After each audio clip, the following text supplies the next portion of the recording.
प्रभु यीशु मसीह के नाम में आप सबको जय मसीह की। मैं विश्वास करती हूँ आप सब आनंदित होंगे। आज हम परमेश्वर के वचन से सीखेंगे मत्ती की पुस्तक उसका पहला अध्याय। मत्ती की पुस्तक पहला अध्याय सबका पढ़ा हुआ है और सभी इस विषय में बहुत अच्छे से जानते हैं और सभी मरियम और यूसुफ के विषय में जानते हैं। लेकिन आज हम यूसुफ के कुछ उन गुणों के बारे में सीखेंगे जो हर एक मनुष्य में होना ज़रूरी है, क्योंकि यूसुफ के अंदर गुण था। सबसे पहले यूसुफ का जो गुण था वो हम देखते हैं मत्ती का पहला अध्याय उसका 18 से 25 तक। Matthew chapter 1 verse 18 to 25। तो हम देखते हैं इसमें यीशु के करैक्टर से कि जब स्वर्गदूत ने यूसुफ से बातें करी और सारे काम हुए और यूसुफ को पता चला कि मरियम गर्भवती है, तो उसने उसे त्यागने का जो विचार किया। उसके बाद स्वर्गदूत उसके सपने में आए और सपने में आकर उससे बात करी, यीशु के विषय में, यीशु के जन्म के विषय में बताया। तो हम इस सब विषयों को देखते हैं। सबसे पहले हम इस जो अध्याय है, इस अध्याय की जो आयतें हैं, इसका हम पाठ करेंगे और उसके बाद हम यूसुफ के विषय में जानेंगे। हम पढ़ेंगे मत्ती 1 का 18। यीशु मसीह का जन्म इस प्रकार से हुआ कि जब उसकी माता मरियम की मंगनी यूसुफ के साथ हो गई तो उनके इकट्ठा होने से पहले ही वह पवित्र आत्मा की ओर से गर्भवती पाई गई। अतः उसके पति यूसुफ ने, जो धर्मी था, उसे बदनाम करना नहीं चाहता था, उसे चुपके से त्याग देने का विचार किया। जब वह इन बातों के सोच ही में था तो प्रभु का स्वर्गदूत उसे स्वप्न में दिखाई देकर कहने लगा, हे यूसुफ, दाऊद की संतान, तू अपनी पत्नी मरियम को अपने यहाँ ले जाने से मत डर, क्योंकि जो उसके गर्भ में है वह पवित्र आत्मा की ओर से है। वह पुत्र जनेगी और तू उसका नाम यीशु रखना, क्योंकि वह अपने लोगों का उनके पापों से उद्धार करेगा।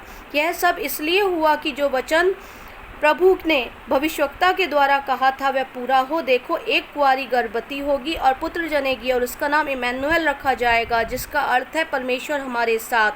तब यूसुफ नींद से जागकर प्रभु की दूत की आज्ञा के अनुसार अपनी पत्नी को अपने यहाँ ले आया, और जब तक वह पुत्र ना जनी तब तक वह उसके पास ना गया, और उसने उसका नाम यीशु रखा। प्रभु के वचन को पढ़े और सुने जाने पर आशीष हो।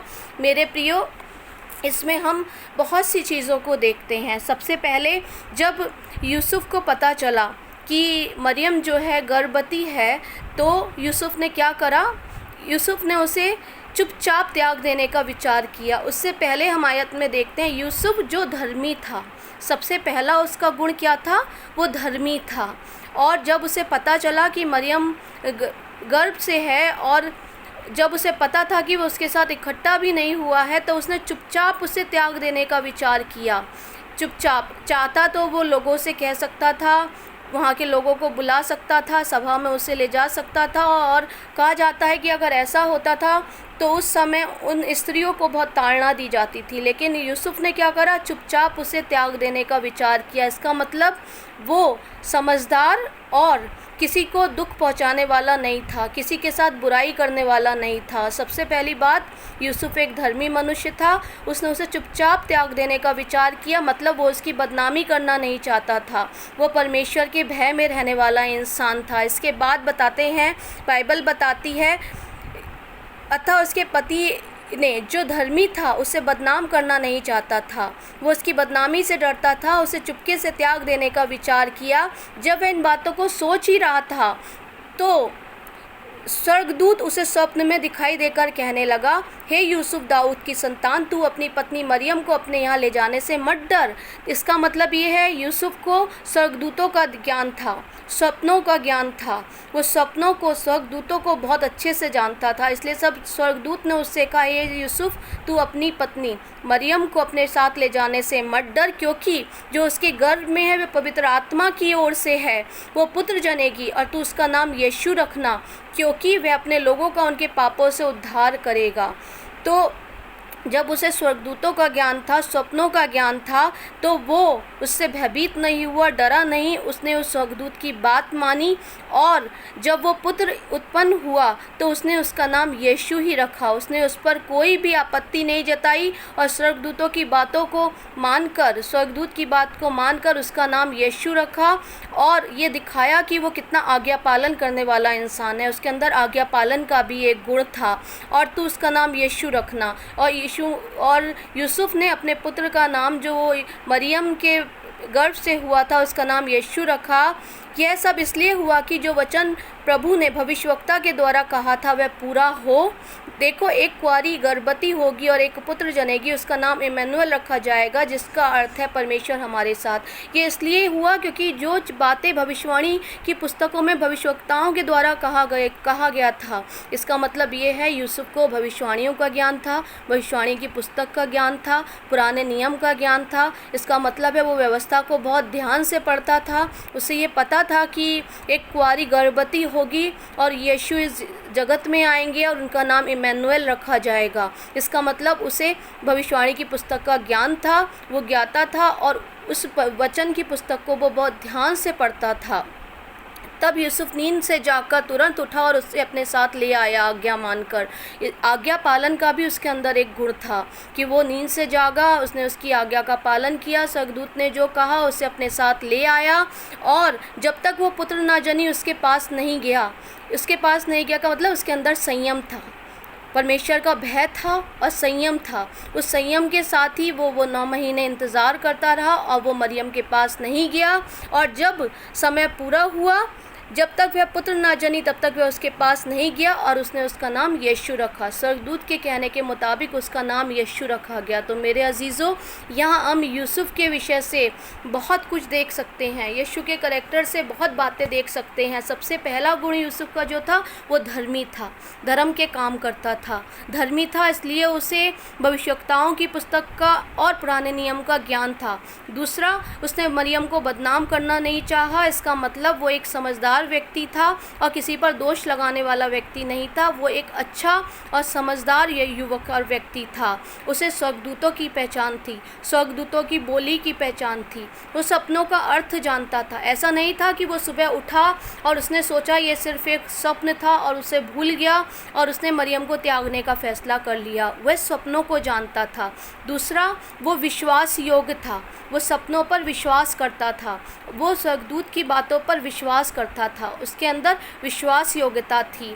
उसके बाद हम देखते हैं आज्ञा पालन। उसने आज्ञा पालन किया। यीशु ने के विषय में जो कहा गया था उसने वो आज्ञा पालन किया। यूसुफ ने आज्ञा पालन किया स्वर्गदूत की बात का कि वो मरियम को अपने पास ले आया। उसने आज्ञा पालन किया स्वर्गदूत की बात का कि उसका नाम यीशु रखना। उसने उसका आज्ञा पालन किया और विश्वास किया कि वो लोगों का पापों से उद्धार करेगा। इस बात का भी यूसुफ ने विश्वास किया और वो यूसुफ उसे अपने घर ले आया और उसके अंदर एक आत्मसंयम था, क्योंकि जब तक मरियम ने पुत्र नहीं जना, जब तक यूसुफ जो था मरियम के पास नहीं गया, तो यूसुफ के अंदर कितनी सारी विशेषता थी कि वो कितनी चीज़ों का पालन करता था। वो धर्मी भी था, धार्मिकता को भी जानता था, भविष्यवक्ताओं की पुस्तकों का भी उसे ज्ञान था, यीशु मसीह की भविष्यवाणी के विषय में भी उसे ज्ञान होगा, स्वर्गदूतों का भी उसे ज्ञान था, सपनों का अर्थ भी वो समझता था, वो आज्ञा पालन करता था, वो आत्मसंयमी था,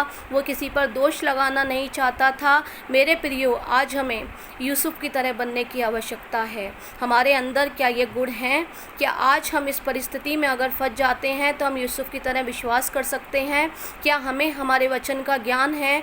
क्या हमें स्वर्गदूतों की बातों का ज्ञान है? क्या हमें सपनों का अर्थ समझना आता है? क्या हम आज्ञा पालन करने वाले हैं? क्या हम संयमी हैं या असंयमी हैं? क्या संयम का गुण हमारे अंदर है?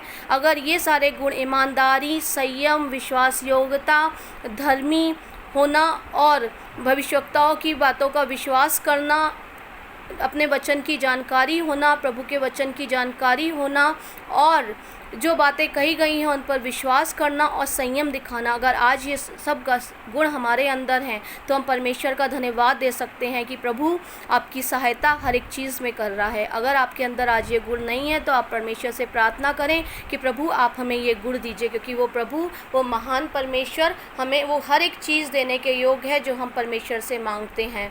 तो जिस तरह यीशु मसीह का जन्म हुआ और वो उद्धारकर्ता इस जगत में आया और हमने यीशु मसीह के द्वारा जो उद्धार पाया और जो पापों की क्षमा पाई, हम हमेशा निरंतर उसको याद रखें, विश्वास योग्य बने रहें, धार्मिकता में जीवन जीने की कोशिश करें और किसी पर दोष ना लगाएं। और जो बातें हमें बताई गई हैं, चाहे वो वचन के द्वारा, चाहे सपनों के द्वारा, चाहे भविष्यवाणियों की पुस्तकों के द्वारा, हम उस पर विश्वास करें। प्रभु इस वचन के द्वारा आप सबको आशीष दे। सबको जय मसीह की।